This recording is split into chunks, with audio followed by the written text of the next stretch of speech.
Hello बच्चों, आपका स्वागत है हमारे चैनल स्टडी विद प्रेम में। और आज की इस वीडियो में हम क्लास 6 विज्ञान के चैप्टर नंबर 11 और ये आपके बुक का लास्ट चैप्टर है जिसका नाम है हमारे चारों ओर वायु। और इस वीडियो में इसके सारे क्वेश्चन एंड आंसर को देखने वाले हैं। तो चलिए बिना किसी देरी के क्वेश्चन नंबर 1 को शुरू करते हैं। तो यहाँ पर हम लोगों का क्वेश्चन नंबर 1 है, वायु के संघटक क्या है। वायु के संघटक का अर्थ है हमारे जो वायुमंडल में है उनमें कौन कौन से गैसें पाए जाते हैं, ठीक है, और कितनी मात्रा में पाए जाते हैं। तो चलिए हम लोग इसका आंसर देख लेते हैं। तो इसमें क्या है, नाइट्रोजन 76% और ऑक्सीजन 23% गैसें हैं। मतलब वायुमंडल में जो है 76% नाइट्रोजन है और ऑक्सीजन है केवल 23%, ठीक है, जिसको मिलाकर होता है आपका 99% भाग बनाती है। शेष 1% में केवल कार्बन डाइऑक्साइड, कुछ अन्य गैसें, जलवाष्प तथा धूल कण होते हैं, ठीक है। मतलब मान लीजिए 100% वायु है, ठीक है, उस 100% वायु में से 76% नाइट्रोजन है, 23% ऑक्सीजन है और शेष जो 1% बचता है उसमें से कार्बन डाइऑक्साइड हो गया, कार्बन मोनोऑक्साइड, हाइड्रोजन और बहुत से गैसें उसमें होती हैं, ठीक है। तो उम्मीद है 1 नंबर क्वेश्चन आप लोगों को समझ में आ गया होगा। इसका आंसर जो है यहाँ से यहाँ तक है। तो क्वेश्चन नंबर 2 देखते हैं हम लोग। क्वेश्चन नंबर 2 है, वायुमंडल की कौन सी गैस श्वसन के लिए आवश्यक है। मतलब वायुमंडल में जो गैसें पाई जाती है जैसे कि nitrogen, hydrogen, oxygen, carbon dioxide और बहुत से गैसें, ठीक है, उनमें से श्वसन के लिए कौन सी गैस आवश्यक होती है। तो कौन सी गैस जो है हम लोग श्वसन में इस्तेमाल करते हैं, तो ऑक्सीजन गैस जो है श्वसन के लिए आवश्यक है, ठीक है। हम जीव जंतु और मनुष्य श्वसन करने के लिए ऑक्सीजन गैस का इस्तेमाल करते हैं, जबकि पेड़ पौधे जो हैं वो कार्बन डाइऑक्साइड लेते हैं, ठीक है। तो क्वेश्चन नंबर 2 भी आप लोग को समझ में आ गया होगा। तो क्वेश्चन नंबर 3 देखते हैं हम लोग। आप ये कैसे सिद्ध करेंगे कि वायु ज्वलन में सहायक होती है। तो हमें क्वेश्चन पूछ रहा है कि हाँ, हम कैसे सिद्ध करेंगे कि देखिए जब कोई कहीं जगह आग लगती है ना, तो वहाँ पर आप लोगों ने देखा होगा जितना अधिक वायु होगा आग जो है उतनी तेजी से फैलेगा, ठीक है। तो इसको जो है हम लोगों को सिद्ध करना है। तो कैसे सिद्ध करेंगे, इसके आंसर देख लीजिए आप लोग। जब हम जलती हुई मोमबत्ती को किसी बड़े कांच के गिलास से ढक देते हैं तो मोमबत्ती तुरंत बुझ जाती है। तो पहले बात को समझिए, अगर एक मोमबत्ती जल रही है, ठीक है, मतलब मान लेते हैं ये कोई मोमबत्ती है वो जल रही है, उसके ऊपर अगर हम लोग कोई ग्लास को रख देते हैं तो क्या होगा, मोमबत्ती बुझ जाएगी। इससे हमें क्या पता चलता है कि अगर वायु नहीं होगा तो क्या है, मोमबत्ती बुझ जाएगी, यानी कि आग जो है बुझ जाएगी, ठीक है। तो ऐसी जलती हुई मोमबत्ती के वायु के संपर्क टूट जाने के कारण होता है। मतलब पहले जब मोमबत्ती खुली मतलब हवा में था तो क्या था, वो वायु के संपर्क में था, उसमें वायु मिल रहा था, ठीक है। जब जब हम लोगों ने जो उसको ढक दिया तो क्या हो गया, ढक देने के बाद उसका जो है वायु से संपर्क टूट गया और मोमबत्ती जो है बुझ गया, ठीक है, क्योंकि उसे अच्छी मात्रा में ऑक्सीजन प्राप्त नहीं हो रहा था। तो आगे देखते हैं इसमें क्या है, वायु का ये घटक ऑक्सीजन किसी भी पदार्थ को जलने में सहायक है, अतः हम कह सकते हैं कि वायु ज्वलन के लिए आवश्यक है। इस उदाहरण से हम समझ सकते हैं कि जैसे ही मोमबत्ती के ऊपर ग्लास को रखा गया मोमबत्ती बुझ गई। इससे हमें पता चलता है कि वायु के जलने के लिए ऑक्सीजन आवश्यक होती है, इसलिए हम कह सकते हैं कि वायु जो है ज्वलन में सहायक होती है। तो उम्मीद है क्वेश्चन नंबर 3 भी जो है आप लोगों को क्लियर हो गया होगा। तो क्वेश्चन नंबर 4 देखते हैं, ठीक है। तो आप ये कैसे दिखाएंगे कि वायु जल में घुली होती है। तो हम ये कैसे सिद्ध करेंगे कि वायु जो है जल में उपस्थित यानी कि घुली हुई रहती है, ठीक है। तो इसका उत्तर देखिए कैसे देखेंगे हम लोग। जब किसी पात्र में जल उबाला जाता है तब उसके भीतर छोटे छोटे बुलबुले दिखाई देते हैं। मतलब अगर हम लोग किसी बर्तन में पानी को उबालते हैं तो उसमें क्या होगा, उसके अंदर छोटे छोटे बुलबुले जो होते हैं हम लोग को दिखाई देते हैं, ठीक है। ये बुलबुले पानी उबलने से पहले दिखाई देते हैं, ये निश्चित ही वायु के बुलबुले होते हैं।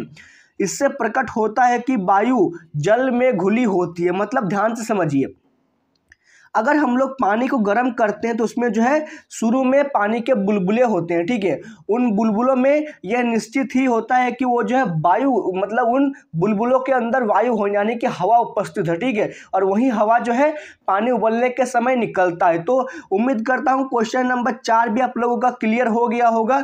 तो क्वेश्चन नंबर 5 देखते हैं, ठीक है। तो क्वेश्चन नंबर 5 है, रुई का ढेर जल में सिकुड़ क्यों जाता है। मतलब रुई का जो ढेर होता है उसमें अगर जल हम लोग उसमें रख देते हैं तो वो सिकुड़ क्यों जाता है। तो रुई का ढेर जल में सिकुड़ जाता है क्योंकि जल में उसकी सारी हवा निकल जाती है, ठीक है। रुई का इस्तेमाल जो है हमारे घरों में बहुत सी चीज़ें बनाने में होता है। रुई जो है बहुत ही हल्का पदार्थ होता है, ठीक है, जो उसमें जो है अधिकतर हवा भरी रहती है, ठीक है। हवा रहती है लेकिन हम लोगों को जो हवा है वो दिखती नहीं है। और जब हम उस रुई को जल के संपर्क में लाते हैं तो क्या होता है, उस रुई की सारी हवा निकल जाती है और इसमें केवल पानी घुस जाता है, ठीक है, जिससे जो है रुई सिकुड़ जाता है। इसकी परतें आपस में चिपक जाती है, इसलिए जो है रुई सिकुड़ जाती है, ठीक है। मतलब अगर रुई को हम लोग पानी में भिगो देंगे तो क्या होगा, रुई के अंदर पानी घुस जाएगा और उसका सारा हवा निकल जाएगा, जिससे जो है रुई चिपक के मतलब वो सिकुड़ जाएगा, ठीक है। तो क्वेश्चन नंबर 5 यहाँ से यहाँ तक इसका आंसर है, इसको आप लोग कॉपी में नोट कर लीजिए, ठीक है। तो क्वेश्चन नंबर 6 देखते हैं हम लोग। पृथ्वी के चारों ओर, मतलब पृथ्वी के चारों ओर की वायु की परत खाली स्थान कहलाती है। खाली स्थान को जो है डैश भी बोला जाता है, ठीक है, अंग्रेजी में। तो पृथ्वी के चारों ओर वायु की परत जो होती है उसको वायुमंडल कहते हैं, ठीक है। उसको आप लोग याद रखिएगा, फिर से रिपीट कीजिएगा मेरे साथ। पृथ्वी के चारों ओर के वायु की परत को क्या कहते हैं, तो आप लोग क्या कहिएगा, वायुमंडल कहते हैं सर, ठीक है। तो क्वेश्चन नंबर 7 देखते हैं हम लोग। हरे पौधे को भोजन बनाने के लिए वायु के अवयव डैश की आवश्यकता होती है। मतलब देखिए, कोई हरा पौधा है, ठीक है, उसे अगर भोजन बनाना है तो उसे वायु के अवयव से किस चीज की आवश्यकता होती है। तो हमें पता है कि पेड़ क्या लेते हैं, तो पेड़ लेते हैं भाई कार्बन डाइऑक्साइड। क्या लेते हैं, कार्बन डाइऑक्साइड लेते हैं, ठीक है। और कमेंट करके बताइए कि पेड़ क्या छोड़ते हैं। तो क्वेश्चन नंबर 7 भी आप लोगों का क्लियर हो गया होगा। तो क्वेश्चन नंबर 8 देखते हैं हम लोग। 5 क्रियाकलापों की सूची बनाइए जो वायु की उपस्थिति के कारण संभव है, ठीक है। मतलब हमें जो है 5 क्रियाकलापों यानी कार्यों की सूची बनानी है जो केवल वायु की उपस्थिति के कारण ही जो है संभव है, ठीक है। तो पहला है हम लोग का निष्पावन।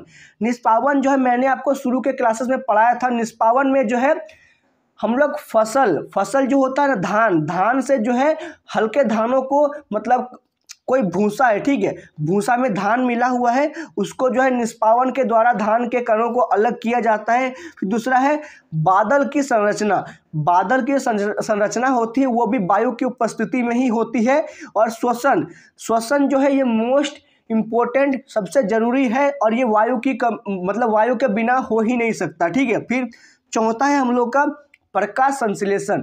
प्रकाश संश्लेषण जो होता है वो पेड़ों में वो वायु की उपस्थिति के कारण ही होता है, ठीक है। तो फिर 5वां है हम लोग का वाष्पोत्सर्जन। वाष्पोत्सर्जन में जो जल की क्रिया होती है वो भी वायु के कारण ही होती है, ठीक है। फिर 5 ही पूछ रहा था लेकिन आप लास्ट देख लीजिए। पक्षियों का तोड़ना नहीं, यहाँ पर होगा पक्षियों का उड़ना। क्या हो जाएगा, पक्षियों का उड़ना, ठीक है। पक्षियों का उड़ना जो है वो वायु के कारण ही संभव होता है। पक्षियां जो अपने पंख को फैला के उड़ती हैं वो वायु के बिना संभव नहीं है, ठीक है। और लास्ट में एक और आप याद रख लीजिएगा कि जितने भी होते हैं ना, जैसे कि आपका हो गया हेलीकॉप्टर, एरोप्लेन, ये जो होते हैं ना ये सभी हवा के कारण ही होते हैं, ठीक है। अगर हवा नहीं होगा तो ये चीज़ें जो है उड़ नहीं पाएंगी। तो क्वेश्चन नंबर 8 भी आप लोगों को अच्छे से समझ में आ गया होगा। तो क्वेश्चन नंबर अब हम लोग 9 देखते हैं, ठीक है।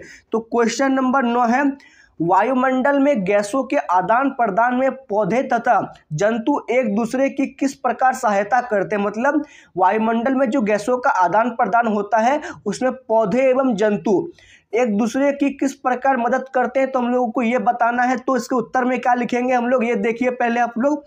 तो प्रकाश संश्लेषण की प्रक्रिया में पौधे कार्बन डाइऑक्साइड ग्रहण करते हैं। मतलब जब प्रकाश संश्लेषण की क्रिया होती है तब जो है पौधे कार्बन डाइऑक्साइड को हम लोगों से ग्रहण करते हैं और उसके बदले में क्या छोड़ते हैं, तो ऑक्सीजन छोड़ते हैं। क्या छोड़ते हैं, ऑक्सीजन।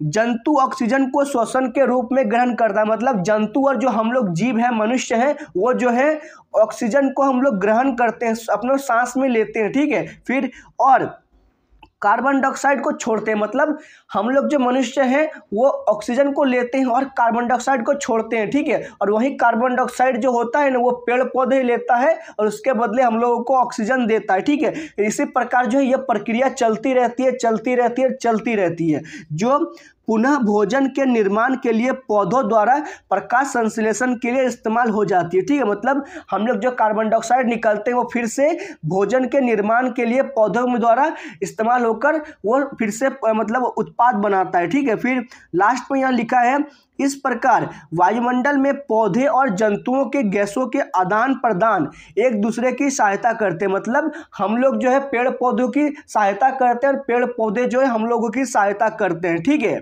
और इसी के साथ आपका ये वीडियो समाप्त होता है। उम्मीद है आपको ये वीडियो पसंद आया होगा। अगर ये वीडियो पसंद आए तो आप जो इस वीडियो को लाइक कीजिए, हमारे चैनल को सब्सक्राइब कीजिए। मिलते हैं आपके साथ किसी नेक्स्ट वीडियो में। जय हिंद, जय भारत।